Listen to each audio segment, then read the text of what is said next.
Welcome to Two Dads One Car, where we talk about modern fatherhood. My friends, I'm bringing on a dear friend of mine, Victor Kong, and he's going to be sharing his journey, upcoming journey, about uprooting his entire family to the Philippines and to live there. He has 2 kids under the age of 4. It's just going to be a wild ride, and I can't wait to learn about his experience. We're also going to dive into his thoughts on creating anti-fragile kids, how to build resilience in our children, and more on that. And so it's going to be a fun conversation. Thank you for listening in, and stay tuned. We're going to be picking him up very shortly.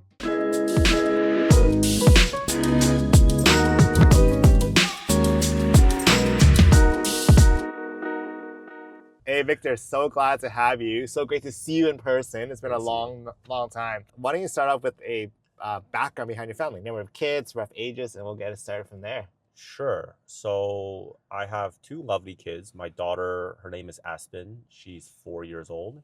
And my son, his name is Kylo. Funny story behind that, actually. And he's 2. And their mom is a Filipina, Canadian. Yeah. Yeah, we live in Kamloops.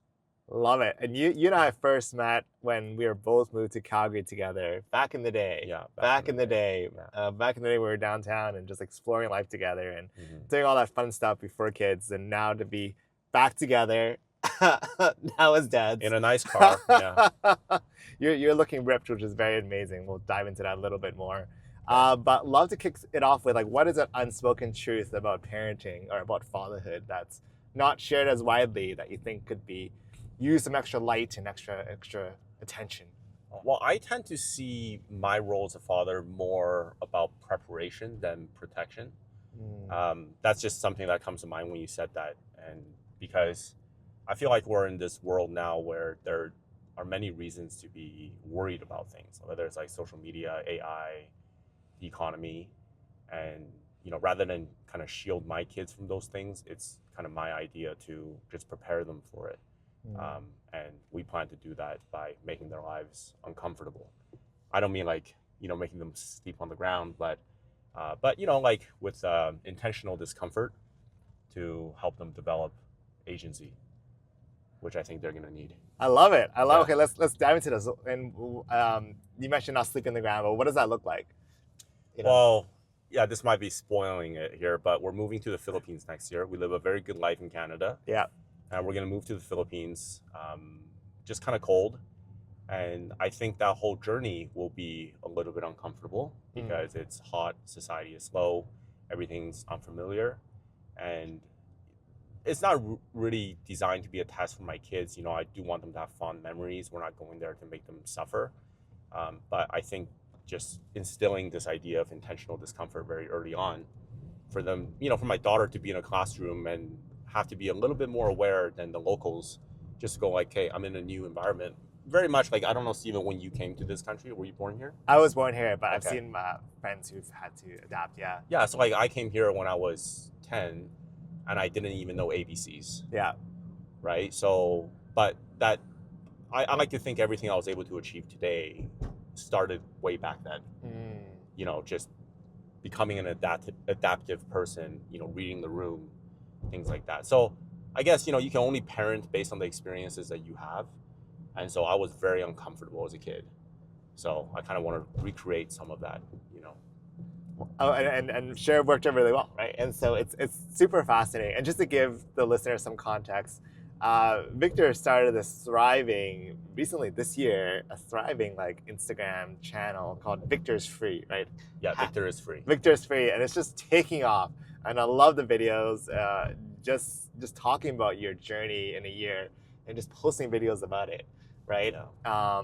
When you made that decision to go to the Philippines, I know it's somewhat business related in that sense, but what was that discussion like with your partner and with the family? I'm guessing you probably weren't asking Kylo, like, what do you think about the Philippines? He's 2 years old. No, we didn't ask our kids. And we could talk about like kids' autonomy. And I have a kind of a strong view that I think kids now have too much autonomy in decision making.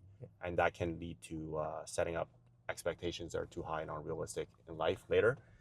But no, my wife and I were, Kim and I were very trigger happy people. That's how I like to describe ourselves. We kind of really trust ourselves to adapt no matter what. So, years ago when we lived in Calgary together, I had a pretty nice job and I just left.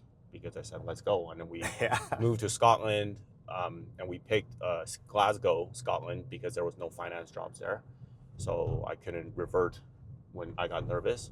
And Kim is really the rock that holds our family together because she is just very easygoing, very present. She could be in a stressful situation and adapt.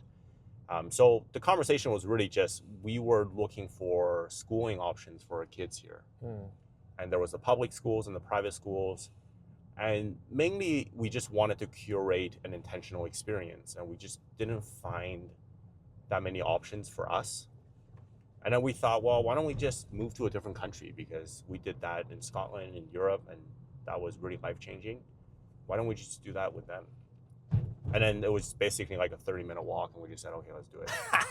Yeah. And that's the one thing I really admire about you, Victor, since we've known each other. Like, you just go with it. And it's like, in Calgary, you were working in investment banking. One of the major, I think it's Japanese bank, if I recall, right? MUFG, yeah. And you're like, you know what? I'm just going to go to Scotland. Like, see y'all. I'm going to like pursue and see where this takes me. And it's just like that kind of spirit. It's so refreshing in many ways. I'm sure you also received pushback when you started talking about this idea publicly. Yeah. What is the common like fears that come up, or comments or questions that come through? If you don't mind sharing, because I'm sure some of the listeners may have similar questions as you're exploring this path of going to the Philippines with your family. Yeah, or I think there is this great movement. I had one viral video where I spoke for 2 minutes about North American escapism, because our society here has challenges these days. Let's put it that way. But I think people tend to see immigration as like a one way, like Canada being one of the finest final destinations you can have. And so one of the disagreements that people have is like, well, you're already in a first world country. Why would you go to a third world country, a developing country? But I guess, we don't really perceive risk that way, because I really don't even think risk in people's understanding of it. Like, they can't really quantify it or really define it that well for themselves. It's just this kind of obscure, nebulous idea that holds people back. It's pretty much illegal to be hungry in Canada. Our social safety net is very high. And actually, one of the most expensive things you can do is just live in this country and just to get by, as we've seen with cost of living and things for average families, right? So, yeah, we just figure, we'll go and we'll make it work, because nowhere is perfect, right? But it's just how you adapt, and that's the experiences you create that shapes your life. Can we tie it back to what something you said earlier on? Because I think it's related to this sense of autonomy, in the sense that because it's all about a pendulum swing, right? We're seeing this in the politics around us. We're seeing this in the way that we're interpreting various aspects, and this show is meant to be apolitical. But there is some truth to that pendulum going back and forth and back and forth. But you mentioned this notion of maybe we're giving too much autonomy, right, to our children. Yeah. What has been your experience, and walk me through your thought process there? Yeah, and I'll be first to say I'm also pretty apolitical. Obviously, I have views, but I put my life and my family's life first and foremost in my own hands. Yeah. And so whatever government's in charge, it doesn't really matter to me. I still got to do what I got to do. If taxes go up, down, it doesn't really matter. What I mean by the autonomy is, I grew up in communist China, and everyone wore the same clothes, same shoes, same haircut. There was no expression of the individual. It was all about the state. So that's an extreme version of low autonomy state of living. But I was so happy when I came here, and then some lady knocked on my door and said, would you like to deliver newspapers for like, it was like 50 cents a pound or something like that. So when you have low autonomy and agency, your baseline for happiness is higher. And so I think what was happening for our generation is, you did all the right things. You went into a good school. Maybe you didn't do drugs. You just kind of lived this straight and narrow life. You might have even worked right after you got out of school. But life is not panning out the way that you thought it would pan out. And so that's creating this kind of gap. And then you're kind of fearful from leaving it. And if you're a young kid too, like my daughter, she chooses her outfits and stuff like that. But what I meant by my comment earlier is, I think if kids have too much choice early on, like my daughter's 4, and I know like this other girl in her school system where, the mom gives her mental health days, but she's like 6 years old. Oh, interesting. Yeah, when I was 6, it's like, no, you're going to school. I don't care, unless you're dying. Yeah, Yeah. yeah. I'm not saying, again, I'm just saying that when you tell kids that they can be whatever they want, whoever they want, and then they grow up in a world where that's actually not in fact the reality, Hmm. there are some consequences kind of to be paid for that later in their happiness. And the stuff you're sharing is actually backed by some pretty prominent books recently, right? There's a book called The Coddling of the American Mind by Jonathan Haidt. Okay. And he also wrote a book earlier this year that's really taken off called The Anxious Generation. And these two books have really taken off, and part of it just relates to what you were saying earlier, right? The overabundance of choice, overabundance Yes. of options here, which can end up being the reverse effect of paralyzing, right? And it's like, okay, how do we strike that balance then? Yeah. Oh, you definitely read more than me. That sounds very on point. I know there's I think it's Bob Dylan. There's lyrics like "Drunk on freedom, stuck on choice."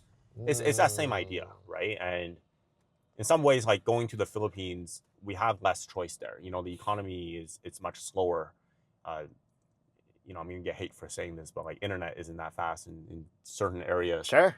But you're going back to a more simple lifestyle. You're gonna have to walk more. You have to wait more to get what you want. You're gonna have to talk to people. Yes. So it's kind of there's gonna be challenges, but that's kind of the idea. Kind of goes into what you're saying about like I'm just thinking about this visual, like just building that resilience, right? It's like a muscle, right? It's like if we're so used to having things instantaneously, whether it's entertainment on our phones, like no traffic at all, like Vancouver's fantastic actually, right? But like you're used to this, then you expect this to be the way of life, but it's not really the case, right? Yeah, that's right. And I call back, and I think back to kind of when I lived in Vietnam for a little bit, right? The fact that here in Canada, our sidewalks are paved and there's no potholes. I'm like, Yes. This is amazing. Yeah, it's small things like that, but then it makes you a very fragile person. And I think we live in a time, I think every generation will say they live in a time of great uncertainty. Yes. But I really think we live in a time of great uncertainty with AI and things like that, maybe replacing jobs. And in the future, our attention span is running shorter and shorter. I can see that in my kids already. And so how do you give them like agency? How do you build agency into their lives so that they feel that in the future they can make change into their lives when critical thinking is even going out the window? And again, I'm not saying I have the answers, but what worked for me, what gave me courage to always go against the grain, even though everybody said no, was that I was just always uncomfortable growing up. Maybe a little too uncomfortable. So I'll make sure, to scale it back. But a little bit of discomfort is good, I think. I think there's a lot of truth to that, and I echo that. It's just like being exposed to dirt, being exposed to nature, being exposed to the woods can also like give that perspective. And it kind of calls back to what you said earlier, which I really liked about instead of protection, it's preparation. Yeah. Right. And the preparation, because there's only things that we can do as fathers to protect. Right. Things are always changing. Yeah. But instead, the reverse is instead of protection, how do we prepare? Yeah. Right. And it talks, and you also talk about this word of fragility, right? Like how do we make our children anti-fragile, right? So I'll share with you this story. Please. I got my kids got a haircut yesterday, and this lady, I've been going to her for over a decade, and she was sharing to me. So her daughter is 9, and seems like not long ago, she was just this little girl that was seeing pictures on Instagram. But her daughter's 9, and she's already now saying like, "Don't hug me, don't kiss me," like. And she's starting to use like Gen Alpha phrases like IDK, which means like I don't know. So she's starting to show like basically signs of puberty and going through the teenage years. Maybe it's a little bit early compared to some kids, right? But my point in saying this is like we actually don't have that much time as parents. Like this window that you have when your kids are young, it's very short. Famously people say like how many summers do you have with your kids before they leave the house?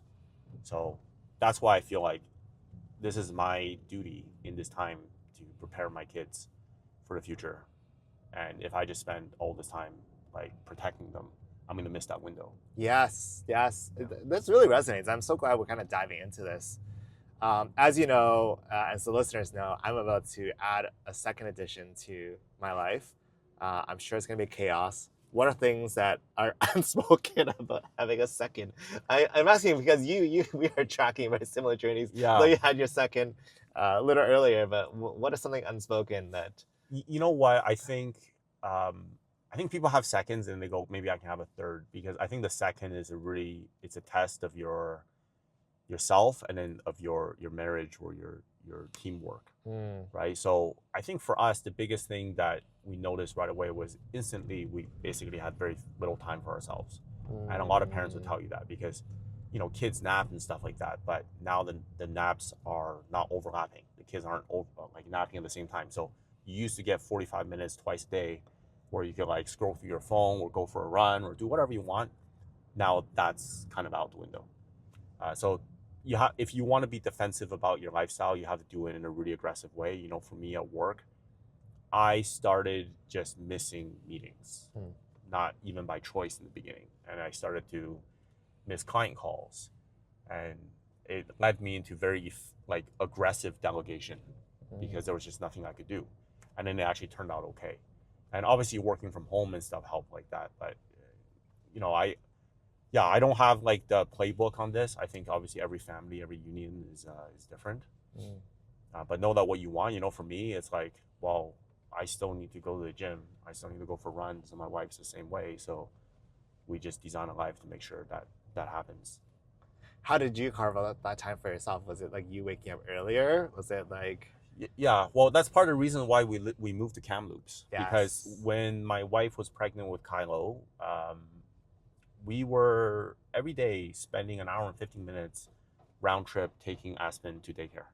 Wow. And we basically just said, we need that time back. Holy smokes. We need that time back. It took, you know, 8 minutes to make 2 left turns out of Lougheed and North Road. Oh, yeah, that's right. And I said, okay, we need that time back. So we moved to Kamloops, and we got, you know, dropping off both kids at their daycare now, door to door, like going back to the house, is 10 minutes, sometimes 8. So that's, you know, just time that you can get back that way. You know, if you're going to work, obviously negotiating more remote days, that really helps. If you run a business, you know, delegate really aggressively. Because up until that point, I was still doing a lot of things myself in the business. Yeah. And I started to actually build a team around me. And turns out there was no emergencies. Everything was okay. That's also a good perspective too, right? And it's like, okay, everything could still be okay, right? What are ways that we can optimize time? Yeah. Like the daycare example, being out on campus. Of course, there's trade-offs, right? But I think these are intentional decisions you make. Yes. Right? We are very defensive about our lifestyle. We have this thing we say at home, it's no compromise. So we have to have everything. And I don't mean like everything is like, you know, everything that's important to us.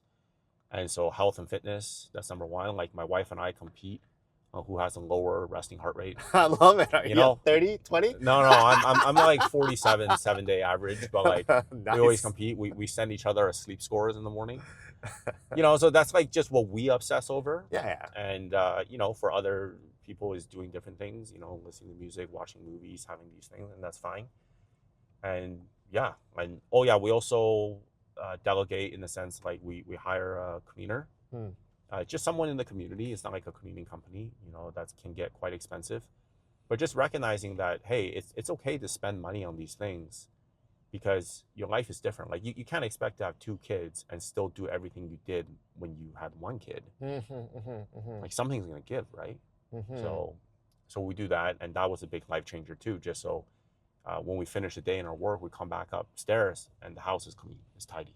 That breath of fresh air. Yeah, and that's small investment. You might think that, okay, well, I'll just, save the money and I'll just do it on my own. But that just adds the additional like baggage on our minds, right? And it just makes things different. And it's, and you know, I'll say full disclosure, it's $35 an hour. Yeah. So we do 3 to 5 days a week. And I know people in the city will be like, where do you find people to clean for $35 an hour? It's impossible. So, you know, you have to get creative. You know, you look in your community, maybe there's someone in your building. Yeah. But yeah, you have to trust more, because if you still want to do everything yourself, then, you know, something's going to give. And when we had Kylo, I think there, you know, things were pretty tense in the very beginning. I was going to say, please tell me. Yeah. Just adjusting, you know, we were fighting more. You know, I look back at some photos of that stage, like I was probably like 10 pounds heavier. You you know, just because, you know, Kim wanted to eat what she wanted to eat. She earned it, I guess, but I ended up eating the leftovers. As one does, yes. I am as well. Yeah. So it kind of just goes like that. But no, we're in a good rhythm now, and we actually feel like the same kind of approach. Like we can handle 3 kids, 4. It's all possible. I Because was, obviously people do. yeah. Yeah. Well, with my last guest, we were chatting offline, off the camera, after the recording was done, and he was warning me the first 3 months after the second is like, you just gotta get ready for some hurricane turbulent times. I'm like, Yeah. okay. Yeah. I think you make it work. You know, it's like if you guys are good problem solvers, you work as a team. Yeah. That's, you know, you go in with the idea that it's like, hey, it's not going to be the same as before. There's going to be a bit more sacrifice. Like, you know, my gym workouts weren't 2 hours long anymore. I had to, you know, Yeah. it wasn't on a schedule. So I had to be kind to myself in the sense that, like, you know, Victor, you're not going to make the progress you did before. So just, yeah, you know, I think you'll be okay. Yeah. It's, yeah, people have like 2 kids, people have 3 kids, people have 4 kids. I think it's doable. That's right. I mean, back then, and having 5, 6, 7. Right? Yeah, and then you know, they'll say, well, they didn't have, you know, like cost of living's lower, single income family. Yeah, but society was also super slow. Like Yes. you like now you could just go on your phone, order food to your doorsteps. Yeah, you got to pay for it. You know, there's like a lot of kind of efficiencies you can gain. Ultimately, I'm one of those people that believe that everyone has enough time. It's just what you choose to spend it on. Yeah, it's kind of like having the eye on the prize and just being crystal clear about the Yeah. goals, right? Yes. And getting alignment with Kim in this case. Yeah. Like we still cook all our food. Like we don't really eat out. Well, there's nowhere good to eat in Kamloops. Sorry, but Okay, I don't so think we still So we still cook all our own food. We have time for that. We just get help with cleaning, and also the cleaner folds the laundry, which really helps because kids' items, you know, like 1,000 little pieces of socks and shirts and stuff like that. Well, what's been like, you know, now that you with your second who's 2, have you had to adapt any approaches, or is it still pretty young in terms of like parenting styles with your second? Yeah, I would say, you know, my wife's gonna hate me for saying this, but like I would say like Sorry, Kim. 90% of my parenting is on my daughter. Yeah. My son, you know, I get frustrated at him sometimes just because he's an absolute devil. But there's nothing we can really do about him. You know, he's just being a toddler. Yeah. But, you know, my daughter is turning 5 next year. So we're starting to work on some phonics, a little bit of mathematics at home. Not to be like, you know, a tiger dad, but just to kind of, again, the idea is more important that she can sit there for 30 minutes and try to focus with us on something. It doesn't, I don't really care if she learns what like 7 + 5 is yet. It's more just like, okay, let's start practicing that, you know, there are some walls in the routine where you got to put away your shoes when you come in the house, or when you're finished your meal, you got to give your plates to me. Yeah. Some small things like that. But I also don't want to make her too obedient. You know? I think that's Yes. one thing that Asian society, like, it produces kids who are like overly subservient, in my opinion. So it's hard, you know. Have there been anything that, like, when you and Kim disagree on the approach, you're like, oh, they need to be more obedient. You're like, no, I gotta give them more freedom. But then you kind of bounce that with autonomy and also like creating like anti-fragile children. Maybe overthinking this, but I'm just curious to know if that's come up. Yeah, you know, like Kim and I have been together for a long time, but her and I are like very, very different people. So when she sees her parents, you know, she'll like hug them and kiss them. Yeah. I don't remember the last time, you know, I hugged my mom. You know, I mean, it's not like a thing, right? I think maybe some listeners can understand. So very different. She's very much in the present, very compassionate, very easygoing. And I'm very much like worried for the future. I'm a planner type. Yeah. But I don't know, you kind of just learn to trust yourselves on things. So for example, like during mealtime, if it was me, everyone sits there and finishes eating, or else they don't leave the table. Yeah. But Kim takes a lot more of a easygoing approach. You know, she'll try to like feed them and stuff like that. And I've just learned that, like, okay, I'm not gonna like fight this battle. Like, it doesn't really matter as long as the kids are eating. Whatever, we'll deal with it later, kind of thing. But then she trusts me with some of the bigger decisions in the family as well. Like, she's Filipino, but I'm the one that instigated this move. Yeah. Right.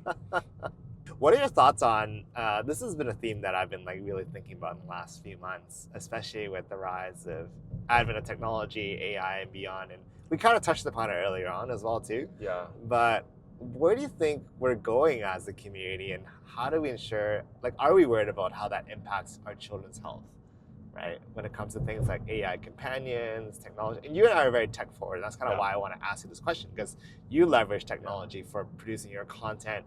You run a virtual business as well, so you are knee deep in this.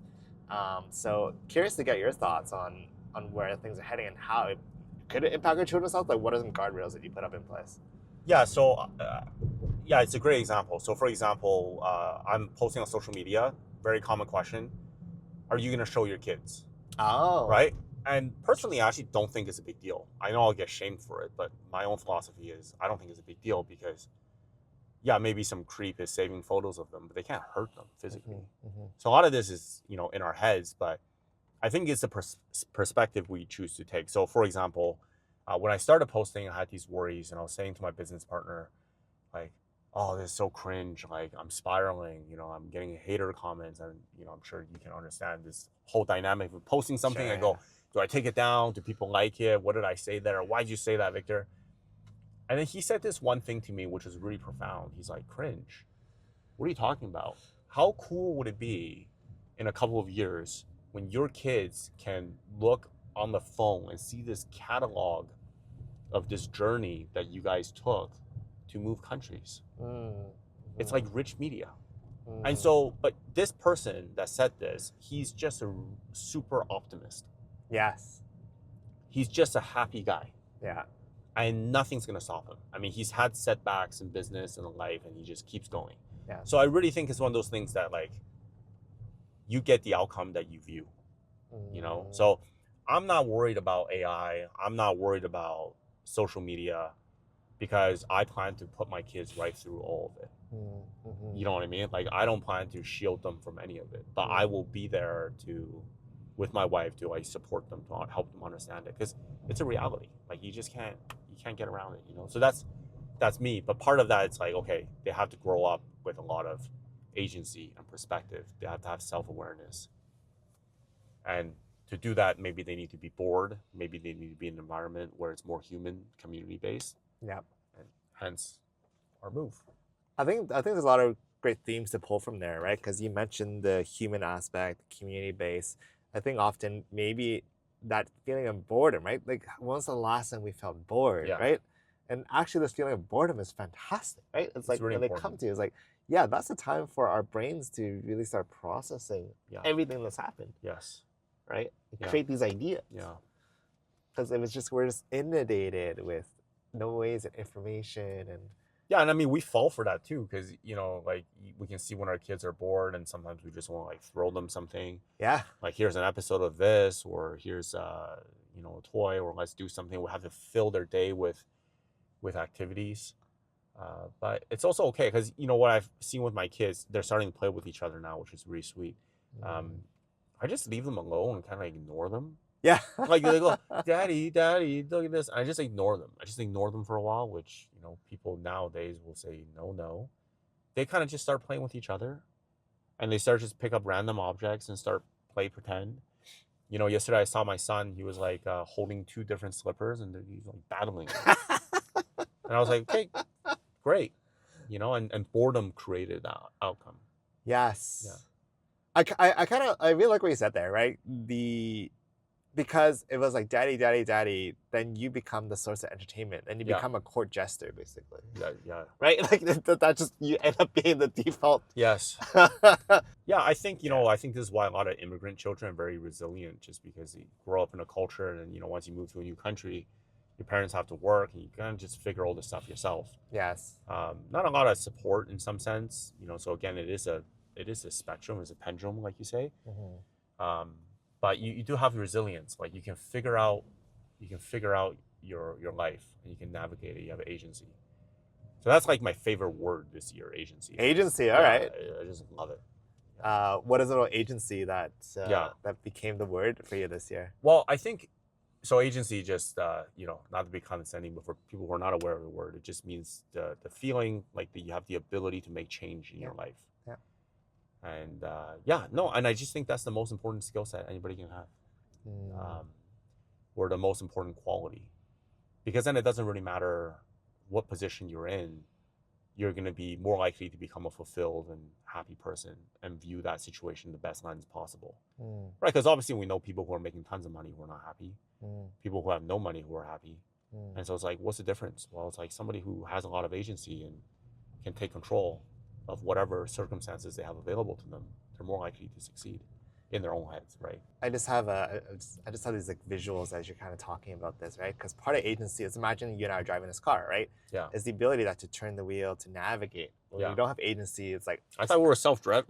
Yeah, this is all pretend here, you know? But like, as whatever happens, right? Like as it rains or snowfall, like crazy traffic in front of me, or like some random accident, if I'm not prepared, if I don't have those skills to navigate, then I could feel hopeless. And I do get the sense that sometimes we seem to be losing that agency, right? We are 100% losing agency as a society just because things are easier. So why would you do things the hard way? Probably I would say in 5 years or 10 years, people won't know how to fry an egg. Yeah.